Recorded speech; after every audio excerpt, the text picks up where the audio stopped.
I sad, samo jedna kratka priča kako uopće mi otkrivamo te planete oko drugih zvijezda. Nije to baš tako trivijalno da pogledate gore u nebo i onda vidite zvijezdu i pored njega kruži planet. U principu problem detekcije planeta se svodi na ovo. Stanete nasred nogometnog stadiona Dinamovog u Maksimiru i raspale se reflektori, oni u 4 ugla, i onda pogledate gore u taj jedan reflektor.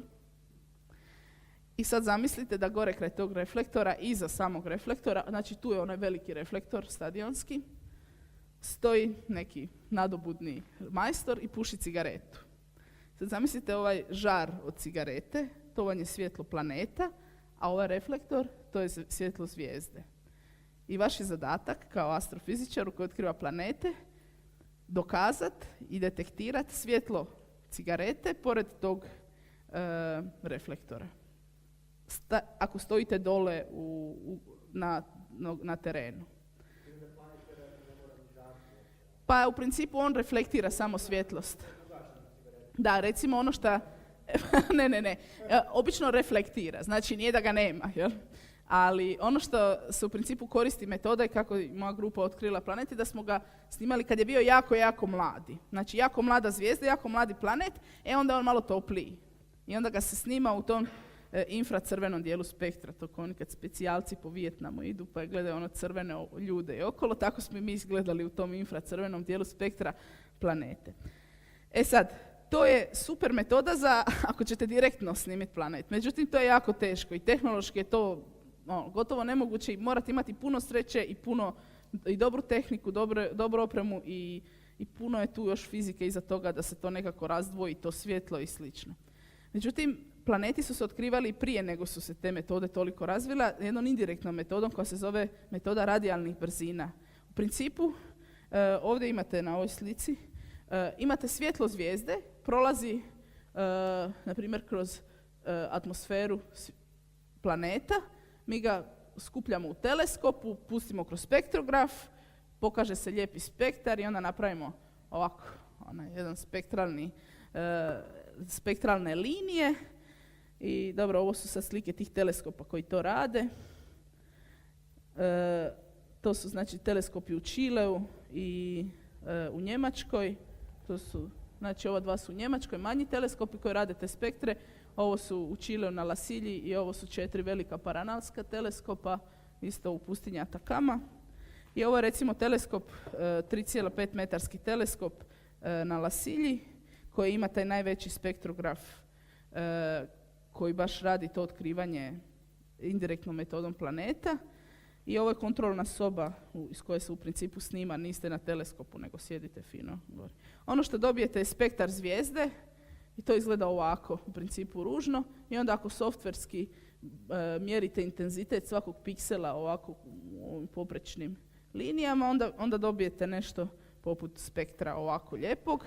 I onda zahvaljujući cijelom trudu atomskih fizičara već 100 godina i više, možete vrlo precizno prepoznati linije u tom spektru te zvijezde i čak koji su to elementi, ne znam, natrijeva linija, čak i nekakve molekule, gdje je voda i to. To su sve atomski fizičari iskalibrirali na Zemlji, a one izgledaju isto kad dođu sa zvijezde. I u principu, ako pogledate ovu ovdje sliku, to je jedna pričica koju nama zvijezda šalje o sebi, o svom planetu i samo je treba dešifrirati.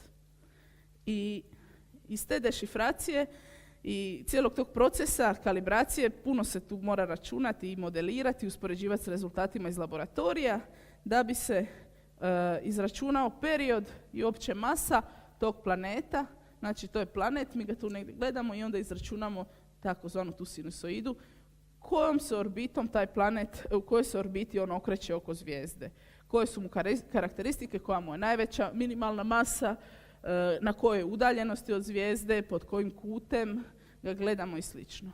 I to je ta takozvana radial velocity metoda ili metoda radijalnih brzina. Međutim, mi to dobijamo informacije o planetu iz zvijezde. To je ono što nama zvijezda prepričava o planetu. Mi ne detektiramo direktno planet. I do sada se s tom metodom radijalnih brzina u principu oko 350 planeta otkrilo. Svaki dan ih par bude novih. Od 1995. kad je prvi otkriven. znači koliko? Nekih 14 godina. I to su uglavnom, to su ti teleskopi, to je taj HARPS, to je taj spektrograf na ovom teleskopu na Lasilji, 3,5 metarskom. Ovo je kontrolna soba iz koje se upravlja u principu s teleskopom i to je još malo panorame Lasilje, observatorija na Lasilji. E sad, kakvi su ti planeti? Ovo su sve umjetnički prikazi. Znači ono sve što mi dobimo su one točkice na grafu. A kad god vidite sliku nekog planeta, to su sve umjetnički prikazi. Postoji samo par direktnih slika i one u principu nikad ne izgledaju tako lijepo. Znači ovo kad vidite u novinama, to su umjetnički prikazi. Iz tih karakteristika koje se dobije u planetu se može recimo, šta ja znam, pobojat ga, ali to je stvar interpretacije umjetnički. Znači sve su to ogromni plinoviti divovi. Skoro svi ti planeti su ogromni poput našeg Jupitera, čak i veći. I ako koristimo najveće teleskope na svijetu, najveće optičke teleskope, ove paranalske teleskope, to su europski teleskopi na paranalu, 4 u interferometru sa zrcalima od 8 metara. To je znači zrcalo teleskopa samo, 8 metara mu je promjer. Tu su dole detektori, tu su razni držači za zrcalo, robotski, jer tamo ima i potresa, pa onda ako potres krene, onda oni čope zrcalo, a dole se napuše zračni jastuk. Jer da se to slomi, ne bi se više napravilo novo. I tu su znači detektori, gore sekundarno zrcalo i ide se gore. Sad zamislite oni vaši mali, ako imate teleskop doma, onu tubu, njegovo glavno zrcalo ili leća je otprilike ovako nešto, to je koliko? Možda 10 centimetara. E pa sad ovom teleskopu je ta leća, to glavno zrcalo 8 metara. Znači to su ti osam ja u najboljim danima s kacigom i dole. I onda detektirate planete. I onda tek možete krenuti u detekciju. Znači to nisu tako lijepe boje, iako se je ovo umjetno boja. Znači detektira se nekakav objekt pored tog reflektora s posebnim metodama tako da se poništava svjetlo zvijezde, pokušava se izvući svjetlost planeta i imate nešto u principu što se nalazi pored zvijezde. I sad, kako vi znate da je to planet? U principu ne znate. Može biti neka pozadinska zvijezda jako sjajna koja jednostavno tu se nalazi. Morate znači prvo pratiti taj planet nekoliko godina. Znači morate imati snimke različitih godina. I sad ono što je karakteristično za zvijezde je da se one miču na nebu. One se miču, razmiču se i one se sve miču u istom smjeru, nekako zajedno. I ako su vezane u sustav, ako su jedno s drugo, onda se miču zajedno u odnosu na druge.